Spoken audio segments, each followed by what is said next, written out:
Salut les fans de muscu! Les gens qui me connaissent savent que je suis un fada de pharmacologie et que j'essaye beaucoup de choses et que je fais des recherches aux limites du normal. Mais il faut que je vous explique ce que c'est que la thiamine et la benfothiamine. La thiamine, c'est tout simplement la vitamine B1. C'est une des vitamines B. Et il se trouve que la circulation dans le corps de la thiamine n'est pas optimum. Et donc les chimistes, les pharmacologues ont fait ce que font tous les pharmacologues dans ces cas-là, c'est qu'ils rajoutent des blocs pour changer la pharmacocinétique, pour changer la manière dont une molécule circule dans le corps. Et sur la thiamine, on a rajouté un bloc phosphate, entre autres, et ça a donné la benfothiamine, qui elle passe la barrière hémato-encéphalique, est beaucoup mieux distribuée dans le corps et donc a une efficacité que la thiamine n'a pas. Benfothiamine, qui n'est pas utilisée en musculature pour le moment. Mais si quelqu'un a envie d'essayer, je vais vous expliquer pourquoi ça m'intéresse.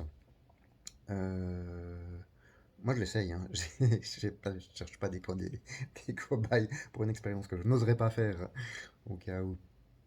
La thiamine est impliquée dans le métabolisme des hydrates de carbone et la benfothiamine, chez les personnes qui ont un métabolisme des hydrates de carbone déficient, elle améliore grandement ce métabolisme au point de supprimer les SIBO et dans beaucoup de cas les intolérances alimentaires, simplement parce que les hydrates de carbone sont mieux assimilés, donc ils sortent plus vite du tube digestif et ils laissent pas le temps pour croître à des saloperies, derniers microbes pathogènes.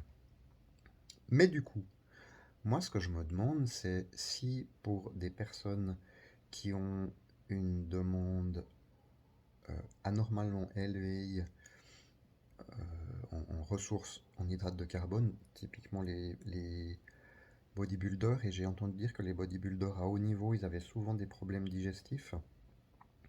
Je me demande si cette benfothiamine, elle peut pas, dans ce cas-là aussi, contribuer à améliorer l'absorption, la vitesse d'absorption des hydrates de carbone. Je me demande, hein, j'ai vu ça nulle part pour les bodybuilders, mais pour les autres personnes qui sont dans des situations où ils n'arrivent pas bien à métaboliser les hydrates de carbone, c'est très évident.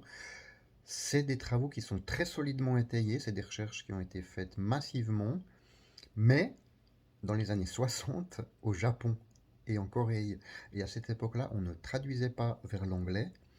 Par conséquent, ces travaux sont restés totalement inconnus et dans le monde occidental, et il n'y a que très peu de temps, à ma connaissance, que on commence à parler beaucoup. Maintenant, si vous regardez sur YouTube des tutos en anglais sur la benfothiamine, vous en trouverez plein. Il y a notamment un gars dont la chaîne s'appelle EO Nutrition, qui a fait littéralement des dizaines d'heures sur le sujet. En anglais, évidemment, moi j'ai fait un résumé des choses importantes à savoir si on veut utiliser cette benfothiamine. Vous trouverez ça sur ma chaîne en français et en résumé en 10 minutes. Et voilà, c'est tout pour aujourd'hui. Ne lâchez rien, soyez sexy.